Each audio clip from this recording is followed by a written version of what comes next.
Fala, galerinha do sexto ano, tudo bem? Espero que sim. Já começo desejando, né, uma excelente semana para cada um de vocês, boa segunda-feira, que a gente tenha mais foco, que a gente consiga organizar melhor os nossos estudos, o nosso tempo livre também, né? E a gente vai dando continuidade às nossas aulas online enquanto isso. Já peço para você organiza todo o seu material, concentração total, tudo bem? E aí, então eu coloquei pra gente essa nova imagem, esse novo capítulo que a gente inicia. Hoje a gente tem como meta fazer as correções, ok? Espero que você tenha pesquisado a respeito, né, do cantor Gabriel Pensador, que tenha gostado muito daquela historinha do Roberto, porque é super bacana. A gente consegue tirar várias reflexões a respeito, né, do analfabetismo. E de vários outros pontos importantíssimos, né? Que é o ato até mesmo de eu me preocupar com o próximo, de eu ter amigo e saber o que é um amigo, né? Porque os amigos não se importaram por ele ter 6 dedos, muito pelo contrário, acharam aquilo incrível, né?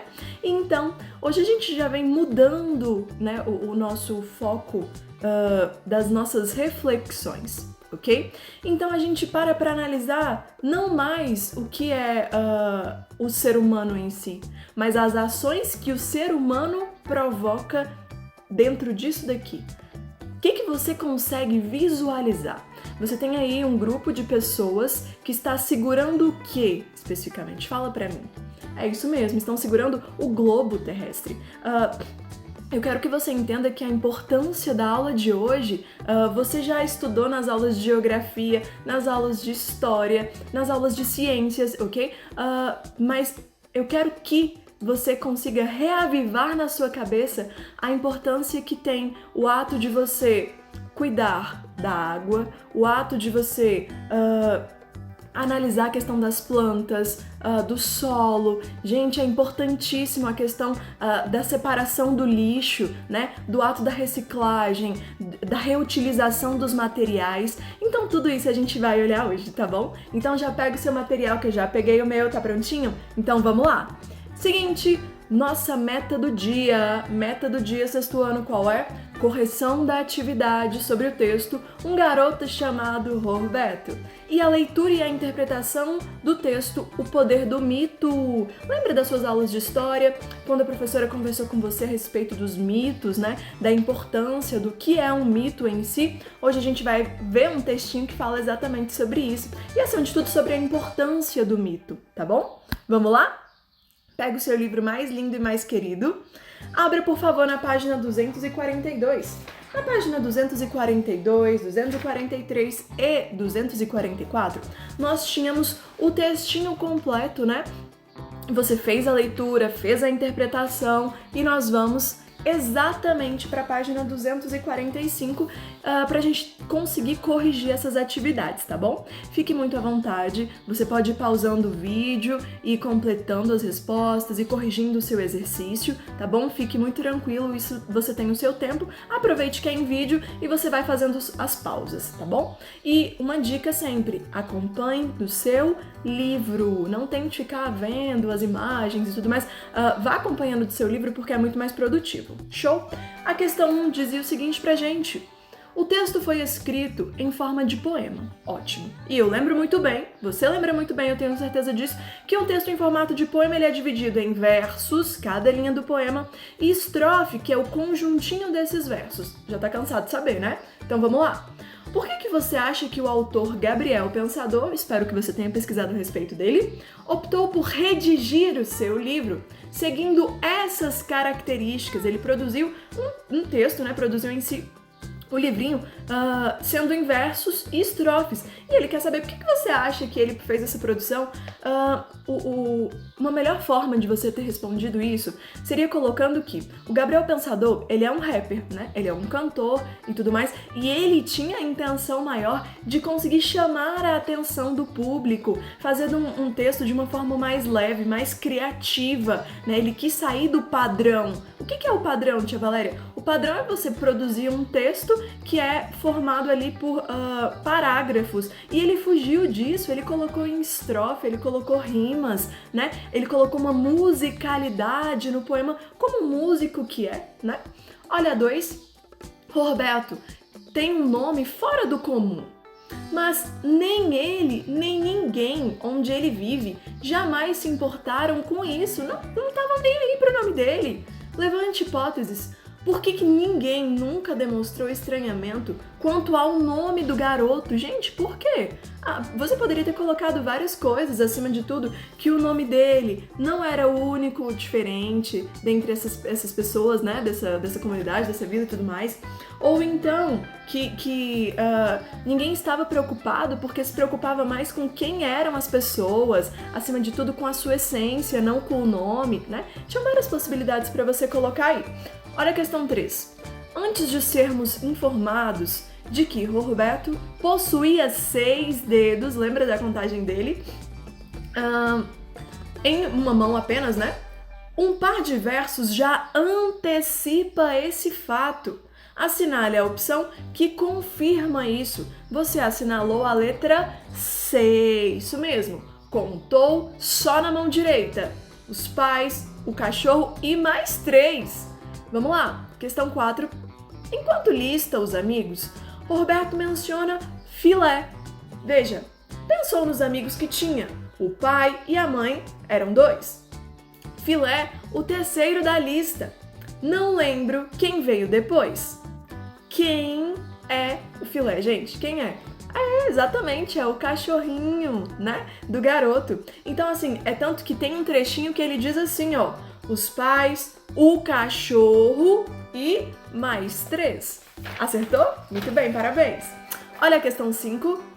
Ao contar os dedos pela primeira vez, o autor opta por transcrever, ou seja, por escrever os números em si, certo? Por extenso. Observe. 1, 2, 3, 4, 5, 6. Porque em uma linha, né? Ela foi pulada entre os versos em que ele estava contando de 5 para 6. Por que ele pulou essa linha? Gente, é porque assim, o que ele esperava era que a contagem ficasse até o número 5. Quando ele fez essa pausa dramática, ele já demonstrou o quê? O susto, né? Ele, meu Deus, quantos dedos virão aí? Então, assim, ele demonstra uma expectativa, levou um susto, né? Um espanto perante a situação, ok? Olha a letra B. Que outro elemento presente nesses versos reafirma sua resposta anterior, ou seja, de espanto, né? Literalmente, quando ele coloca lá o número 6, estando em letra maiúscula e, acima de tudo, com o ponto de exclamação ao final. Aí a gente tem ele exclamando, levando um susto perante a esse momento de nervosismo, né? Olha, 6. Ao recontar os dedos, aparecem agora os numerais 1, 2, 3, 4, 5, 6. Que sentido essa nova escolha sugere? Qual é o sentido de tudo isso? Isso demonstra, né, que ele não estava interessado em listar como os amigos estavam fazendo, né, na sala de aula e tudo mais. Ele estava a fim realmente era de conferir quantos dedos mais iriam surgir na própria mão. Olha a próxima, 7. Roberto não recontou os dedos da mão esquerda de maneira imediata, ou seja, ele contou os dedos de uma mão específica, depois ele fez uma pausa para que depois ele contasse os dedos da outra mão. Então, qual era a sua expectativa em relação ao número de dedos da outra mão? Quantos ele iria encontrar? Ele falou isso lá no poema. E ele disse que encontraria 4 dedos. Mas por que ele pensou isso, né? É porque, assim, a contagem, entre aspas, que é denominada como normal, é que você tenha 5 e 5. Quando ele contou 6 em uma mão, ele falou, peraí, será que eu vou ter só 4 na outra? Como assim? Deu pra entender? Olha, 8. Roberto, muito triste, decide ir à escola, com a mão direita escondida em uma sacola. Seus amigos, então, notam sua tristeza e estranham o fato de a mão estar coberta. Com qual dos dois acontecimentos os amigos ficaram mais preocupados perante a isso? Qual dos dois fatos? Com certeza, né? Eles ficaram mais apreensivos com a tristeza que o Roberto estava demonstrando, certo? O que esse comportamento dos colegas indica para essa situação? O que esse tipo de comportamento indica? Gente, que eles realmente eram amigos do menino. Por quê? Porque eles estavam preocupados, querendo ser solícitos no ato de, meu Deus, como é que será que ele tá? Será que tá tudo bem? O que tá acontecendo com ele? Será que a gente pode ajudar? Então, isso demonstra ser realmente amigo, é você estar preocupado como o seu amigo está, como o outro está, se você pode ajudar, como você pode ajudar, né? Olha, 9. A professora pede aos alunos que copiem letras do quadro. Roberto tenta fazê-lo com a mão esquerda, mas não é canhoto. É aconselhado pela professora a usar a mão direita. Como é que ele se sai executando essa tarefa? Gente, ele se sai super bem. A letra é bonita, ele é caprichoso. Então, assim, foi uma situação que foi muito boa pra ele, né? Que ele ficou muito feliz com isso e tal. Olha, 10. No dia seguinte, um fato estranho acontece. Todos os alunos compareceram à escola com a mão dentro do saco. Por que eles fizeram isso? O que você assinalou aí? Letra A, B, C ou D? Letra C. Olha o que diz a letra C. Para imitar Roberto e conseguir ter uma letra bonita como a dele. Então, por isso, os meninos, os amigos, foram com a mão dentro da sacola, achando que era isso que tinha ajudado, né? Olha 11. Agora responda. A preocupação e tristeza de Roberto tinha algum fundamento? Você acha que tinha algum fundamento? Você poderia ter colocado aí, né?